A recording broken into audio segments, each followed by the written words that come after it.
ഒരു വർഷം മുൻപ് MSC എൽസ 3 എന്ന കപ്പൽ കൊച്ചി തീരത്ത് മുങ്ങി. ഫ്യുവലും കോടിക്കണക്കിന് പ്ലാസ്റ്റിക് നേഡിൽസും നമ്മുടെ കടലിലേക്ക് ഒഴുകി. കേരള തീരം ഇപ്പോഴും അതിന്റെ ഫലം അനുഭവിക്കുന്നു. ആ ദുരന്തത്തിന് ഉത്തരവാദിത്തമുള്ള MSC എന്ന അതേ ഗ്രൂപ്പ് ഇപ്പോൾ വിഴിഞ്ഞം അന്താരാഷ്ട്ര തുറമുഖത്തിന്റെ 49% ഓഹരി വാങ്ങാൻ ഒരുങ്ങുകയാണ്. 13,000 കോടിക്ക്. ഏറ്റവും ഞെട്ടിക്കുന്ന കാര്യം, ഈ ഡീൽ പ്രഖ്യാപിച്ചപ്പോൾ കേരള സർക്കാരിന് പോലും അതിനെക്കുറിച്ച് അറിവില്ലായിരുന്നു. എന്തുകൊണ്ട് ഇത്ര വിവാദമായെന്ന് നോക്കാം. എന്താണ് ശരിക്കും ഡീൽ? ജൂൺ 30-ന് Adani ports and special economic zone ഒരു പ്രഖ്യാപനം നടത്തി. അവരുടെ സബ്സിഡറിയായ അദാനി വിഴിഞ്ഞം പോർട്ട് പ്രൈവറ്റ് ലിമിറ്റഡിന്റെ 49% ഓഹരി സ്വിറ്റ്സർലാൻഡ് ആസ്ഥാനമായ MSCയുടെ ടെർമിനൽ ആമായ TIL-ന് വിൽക്കുന്നു. ഇടപാടിന്റെ മൂല്യം ഏകദേശം $1.4 ബില്യൺ, അതായത് 13,000 കോടി രൂപ.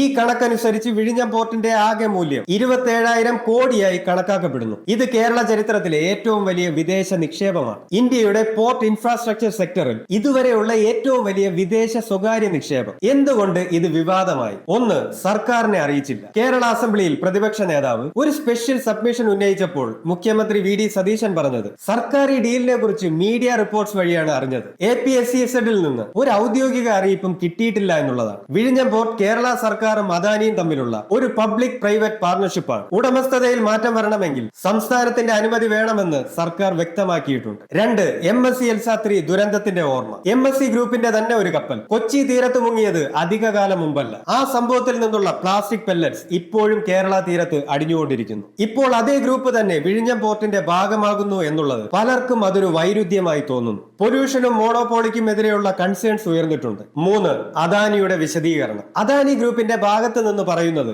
ഈ സ്റ്റേക്ക് സെയിൽ കടമെടുക്കുന്നതിന് പകരം ഇക്വിറ്റി വഴി പണം സ്വരൂപിക്കാനാണ്. വിഴിഞ്ഞത്തിന്റെ അടുത്ത ഘട്ട വികസനത്തിന്, അതായത് 2028ഓടെ പൂർത്തിയാക്കാൻ ലക്ഷ്യമിടുന്നത്. MSCക്ക് പോർട്ടിന്റെ എല്ലാ ടെർമിനലിന്റെയും നിയന്ത്രണം കിട്ടില്ല എന്നും നിലവിലുള്ള 2 ടെർമിനലിൽ ഒന്ന് മാത്രമേ MSC പ്രവർത്തിപ്പിക്കൂ എന്നും അവർ വ്യക്തമാക്കിയിട്ടുണ്ട്. ഗുജറാത്തിലെ മുന്ദ്ര പോർട്ടിൽ ഉള്ളതുപോലെ ഒരു അറേഞ്ച്മെന്റ്. ഇപ്പോൾ ഈ കാര്യങ്ങളൊക്കെ എവിടെ എത്തി നിൽക്കുന്നു എന്ന് നോക്കാം. ഈ ഡീൽ ഇപ്പോഴും അന്തിമമായിട്ടില്ല. കേരള സർക്കാർ ഈ പ്രപ്പോസൽ പരിശോധിച്ചുകൊണ്ടിരിക്കുകയാണ്. കൂടാതെ ഫോറിൻ ഇൻവെസ്റ്റ്മെന്റ്, സെക്യൂരിറ്റി എന്നിവയുമായി ബന്ധപ്പെട്ട തീരുമാനങ്ങൾ കേന്ദ്ര സർക്കാരിൽ നിന്നും വരേണ്ടതുണ്ട്. അതേസമയം ഓഗസ്റ്റ് 18-ന് വിഴിഞ്ഞം പോർട്ട് ഒരു പുതിയ നാഴികക്കല്ല് പിന്നിട്ടു. ഇതുവരെ ട്രാൻസ്ഷിപ്മെന്റ് ഹബ്ബായി മാത്രം പ്രവർത്തിച്ചിരുന്ന പോർട്ട് ഇപ്പോൾ ഫുൾ എക്സ്പോർട്ട് ഇമ്പോർട്ട് ട്രേഡും തുടങ്ങിക്കഴിഞ്ഞു. അതായത് ഇന്ത്യയുടെ സ്വന്തം സാധനങ്ങൾ ഇനി നേരിട്ട് വിഴിഞ്ഞത്തിലൂടെ കയറ്റുമതി ചെയ്യാം. എന്തുകൊണ്ട് വിഴിഞ്ഞം ഇത്ര പ്രധാനമാണ്? ലോകത്തിലെ ഏറ്റവും തിരക്കേറിയ ഷിപ്പിംഗ് ലൈൻസിൽ ഒന്നിനടുത്താണ് വിഴിഞ്ഞം സ്ഥിതി ചെയ്യുന്നത്. ഇന്ത്യയുടെ ആദ്യത്തെ ഡീപ് വാട്ടർ ട്രാൻസ്ഷിപ്മെന്റ് പോർട്ടായ ഇത് വരും ദശകങ്ങളിൽ ഇന്ത്യയുടെ ഏറ്റവും പ്രധാനപ്പെട്ട മാരിടൈം ഹബ്ബുകളിൽ ഒന്നാകുമെന്നാണ് പ്രതീക്ഷിക്കുന്നത്.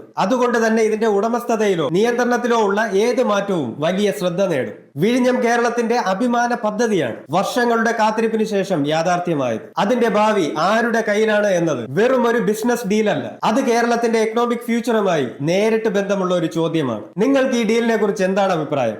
കമന്റ് ചെയ്യും. ഇതുപോലുള്ള കേരളത്തിന്റെ ബിസിനസ് വാർത്തകളുമായി വീണ്ടും കാണാം. Have a good day. See you later.